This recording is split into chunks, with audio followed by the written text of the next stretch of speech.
5 மாசம்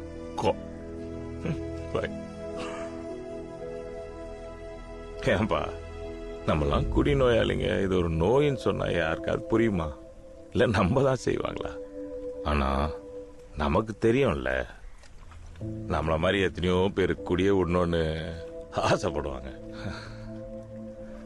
ஆனா வழி தெரியாம மறுபடியும் குடிச்சிக்கினே இருப்பான். அவங்களுக்கெல்லாம் உன்னால என்ன பண்ண முடியும்னு யோசி. அதுல எவனாவது ஒருத்தன் நல்லானான்னா அவன் குடும்பம் நல்லா இருக்கும்ல.